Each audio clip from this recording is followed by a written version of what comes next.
안녕하세요, 신입생 여러분. 동국대학교에 입학하신 것을 환영합니다. 저는 교무학생처 교무학생 지원팀의 교내장학금 및 근로장학금 담당자입니다.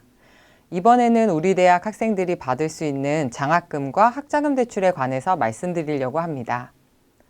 세부적인 내용 설명에 앞서 먼저 중요한 사항 몇 가지를 알려드릴게요. 장학금을 받기 위해 반드시 알아야 할 사항입니다.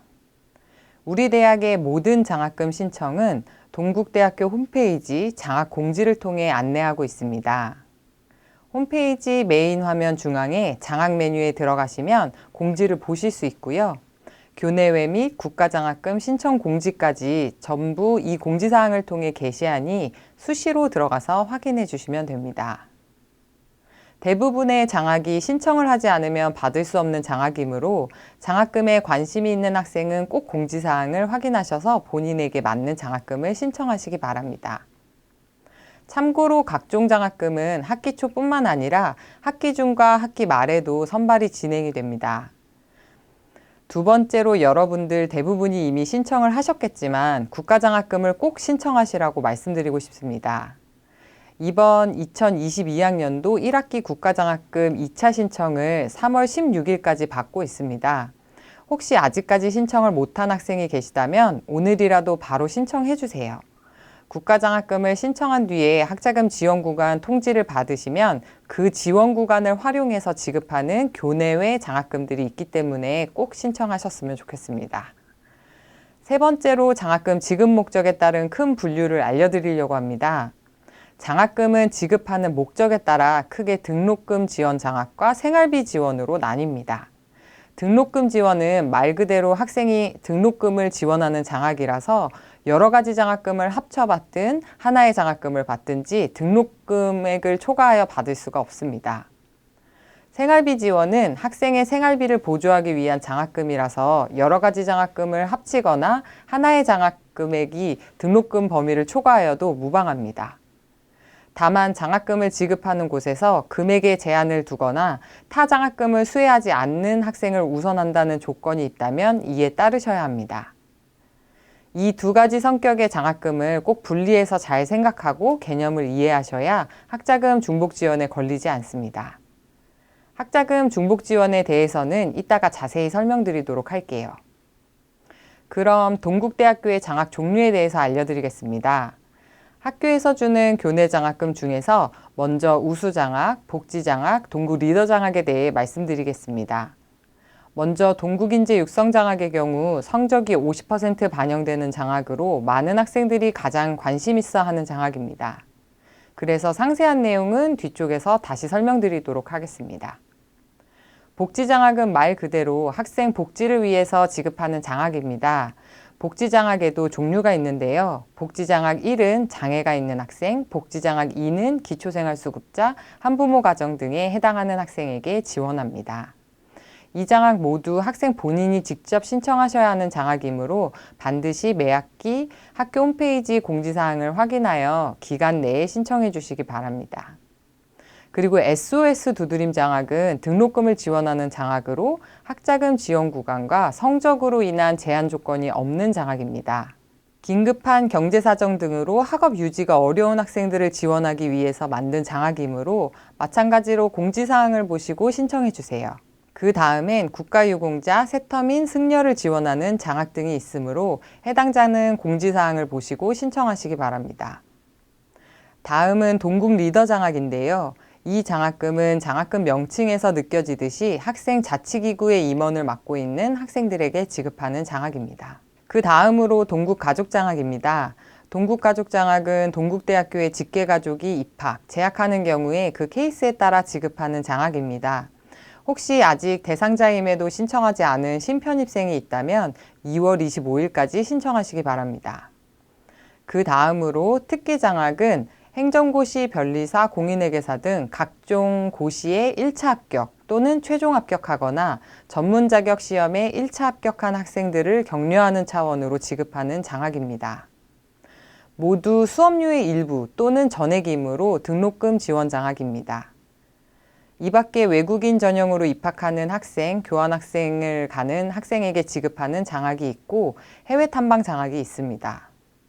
여기서 불교미술 장학, 외국인 장학, 교환학생 장학을 제외하고 모든 장학은 학생이 직접 신청해 주셔야 지급할 수 있음을 참고해 주세요. 그럼 아까 잠깐 설명드렸던 동국인재 육성 장학 제도에 대해 자세히 설명드리겠습니다.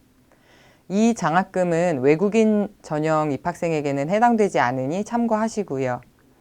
이 장학제도는 저소득 학생의 학업 성취와 역량 개발을 독려하기 위해서 만들어진 장학제도인 만큼 성적과 비교과 프로그램 참여도 및 가정 형편을 고려하여 장학생을 선발합니다. 동국인재 육성장학은 선발 기준에 따른 총점 기준으로 전공별, 학년별 1등하는 학생에게 주는 수석장학과 선발 인원의 상위 10% 이내에 드는 학생을 지원하는 우수로 두 가지입니다. 선발 기준을 보면 성적 50%, 비교과 프로그램 참여가 30%, 가정 형편을 20% 반영하여 선발하고 있습니다. 성적은 직전 학기 취득학점과 평점 평균 두 가지 모두를 보는데요. 기본 전제가 15학점 이상을 취득하고 3.5 이상을 받아야 합니다. 비교과 프로그램은 봉사활동, 외국어 능력, 멘토링 등의 비교과 프로그램에 참여하시면 드림패스 마일리지를 쌓을 수 있는데요. 이 마일리지를 매 학기 70점 쌓게 되면 이것이 30점 만점으로 반영되게 됩니다. 마일리지는 자동으로 적립되는 것도 있지만 본인이 등록해야 적립되는 항목도 있으므로 장학에 적용되는 기간을 잘 확인해서 등록 및 제출하시면 됩니다. 마지막으로 가정 형편은 20%를 반영하는데요. 학자금 지원 구간에 따라 소득 수준이 낮을수록 높은 점수를 부여합니다. 그래서 아까도 말씀드렸듯이 본인이 국가장학금을 받을 필요가 없는 학생이더라도 이렇게 다른 장학의 학자금 지원 구간을 활용하기 때문에 한국장학재단에 국가장학금을 신청하셔서 지원 구간 판정을 꼭 받으시라고 말씀드리는 겁니다. 예시를 들어보면 2022학년도 2학기 동국인재 육성장학 선발 시에 22년 1학기 성적, 22년 1학기 학자금 지원 구간, 그리고 22년 1월 1일부터 6월 30일까지 적립한 드림패스 마일리지가 적용되어 나의 장학 점수가 되게 됩니다. 관련된 자세한 내용은 학교 홈페이지 장학공지에 공지되므로 반드시 확인 부탁드립니다. 다음으로 국가장학금에 대해 설명드리겠습니다. 한국장학재단에서 지급하는 국가장학금은 학생들이 이미 많이 알고 계실 것 같아서 간단히 말씀드릴게요. 먼저 국가장학 1유형은 소득 수준에 연계하여 지급하는 장학으로 소득 수준이 낮을수록 더 많은 장학금을 받을 수 있게 설계가 되어 있습니다. 학자금 지원 구간은 0에서 10구간으로 분류되어 있고 지원 구간의 숫자가 낮을수록 저소득층에 해당합니다. 지원 구간을 받은 후 이의가 있을 경우에 이의 신청을 하실 수 있습니다. 0분위에 가까울수록 수혜 금액이 더 높으니까 이의 신청을 하여 소득 분위가 바뀌게 되면 더 장학 금액이 높아질 수 있겠죠. 국가장학금 2유형은 대학이 등록금 부담 완화를 위해 노력해야지만 사업 참여가 가능한데 우리 대학은 2유형 사업 시행 이후 계속 참여하고 있습니다. 국가장학금 1유형을 수혜한 학생을 대상으로 하며 대학에 교부된 국고 전액을 학생들 소득 분위별로 기준을 세워 지급합니다. 국가장학금 2유형은 대학의 국고가 얼마나 배정되었는지에 따라 지급할 수 있는 금액이 달라지기 때문에 매 학기 대상과 금액이 달라진다는 점을 참고해 주시기 바랍니다.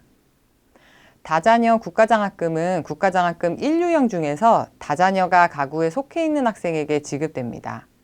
모든 조건이 국가장학금 1유형과 동일하고 다자녀 가구의 자녀인 대학생에게 장학금을 지급합니다. 국가장학금은 한 번에 통합 신청을 하는 것으로 1유형, 2유형 다자녀 장학을 나눠서 신청하는 것은 아닙니다. 2학기부터는 신청 시기를 잘 확인하셔서 재학생은 꼭 1차 신청 기간에 신청을 해주세요. 재학생은 한국장학재단에서 1차 신청을 의무로 하고 있고 2차 신청 기간에 신청을 3회 이상 하게 되면 국가장학에서 탈락하게 됩니다. 1차에 신청하셔야 고지서에 장학금이 감면이 되고 한국장학재단의 심사가 만약 지연되거나 2차 신청한 학생들은 학기 중에 장학금이 지급되게 됩니다. 올해 신입생도 2학기부터는 재학생에 속합니다. 기타 국가장학금 안내입니다. 입학금 지원 장학은 우리 대학에 신편입한 모든 학생에게 지급합니다. 대한민국 국적의 학생이라면 전부 다 고지서의 감면을 받으셨을 거예요. 국가우수 장학금은 인문계, 이공계, 예체능계 이렇게 계열별로 우수한 학생을 선발하여 등록금 전액을 지급하는 장학입니다. 한국장학재단에서 매년 선발 가능한 인원을 배정하고 그에 따라 공개 선발하거나 단과대학에 추천 요청을 합니다. 이 장학금도 학교 홈페이지 장학공지를 통해 안내되므로 선발 시기가 되면 공지사항을 확인해 주세요. 마지막으로 중소기업에 취업하는 학생 또는 창업하는 학생을 지원하는 희망사다리 1유형과 고등학교 졸업 후 바로 취업한 학생이 대학에 입학한 경우 지원하는 희망사다리 2유형 장학금이 있습니다. 관심이 있거나 해당하는 분들은 한국장학재단 홈페이지를 통해 신청해 주시면 됩니다. 방금 말씀드린 국가장학금은 모두 등록금 지원 목적의 장학금입니다. 한국장학재단의 장학금은 대부분 등록금 지원이 목적이기 때문에 중복으로 다른 장학금과 같이 수혜할 수 없다는 점 유의해 주세요. 마지막으로 교회장학금 종류에 대해 말씀드리겠습니다. 교회장학금은 말 그대로 한국장학재단에서 주는 국가장학을 제외한 외부기관 장학을 의미합니다. 정부 산하기관이나 지방자치단체, 사설장학재단 등에서 나름의 기준을 세워 대학에 장학생을 선발해달라고 위탁을 하면 대학에서 장학생을 선발하여 장학금을 지급합니다. 장학재단마다 지급하는 금액과 인원 등이 매우 상이한데요. 동국대학교의 장학생 선발을 위탁하는 주요 장학재단은 이와 같습니다. 이 장학재단의 장학생 선발은 모두 우리 대학 홈페이지 장학생 공지를 통해 진행되므로 마찬가지로 홈페이지 장학공지를 항상 살펴봐 주시기 바랍니다. 다음으로 근로장학 안내입니다. 근로장학은 크게 장학금 재원이 국고인 국가근로장학과 교내 예산인 교내근로장학이 있습니다. 두 장학을 비교해서 설명을 드리자면 지원 자격부터 국가근로는 한국장학재단에서 주는 국고로 지급하는 근로장학금이라서 학자금 지원 구간 0에서 8구간 이내에 속해야 합니다. 교내장학은 따로 지원 구간에 대한 조건은 없고요. 성적 기준을 보면 국가근로는 직전 학기 100분위가 70점, 우리 대학 평점평균으로 산출하면 1.88 이상이 되어야 합니다.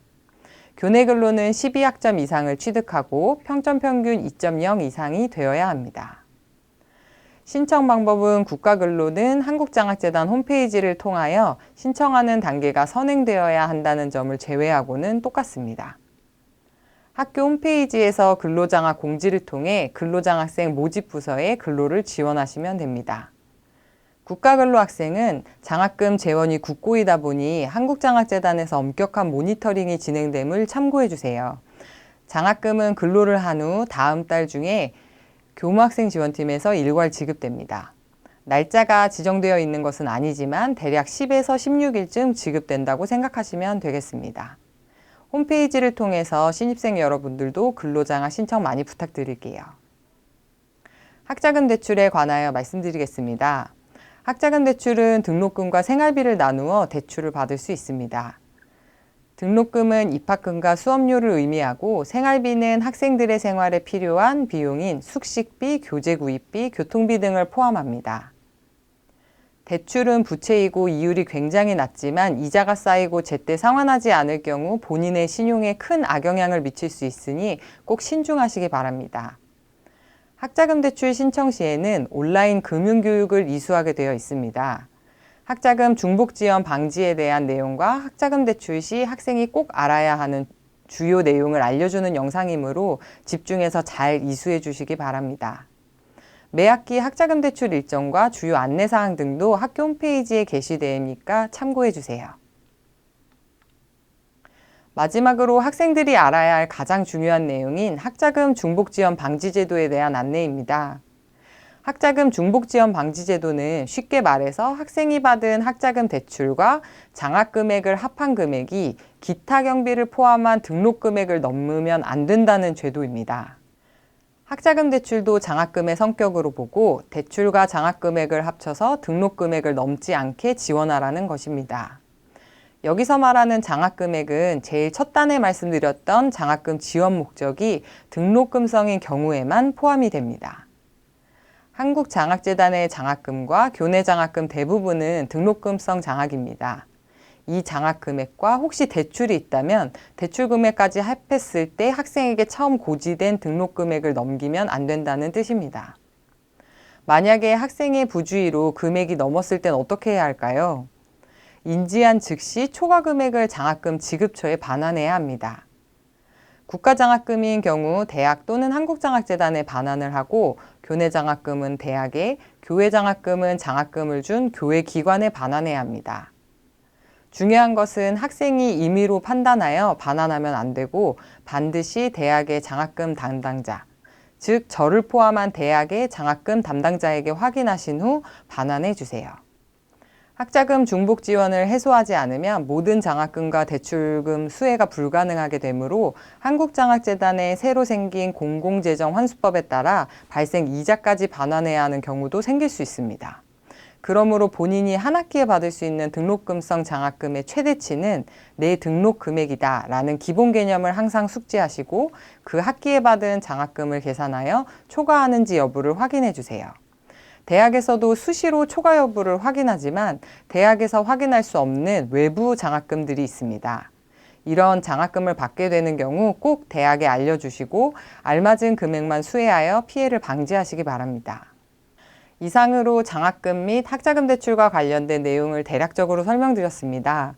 우리 대학은 장학센터 홈페이지에 전체적인 장학 안내를 위한 장학제도 가이드북을 제작하여 안내하고 있습니다.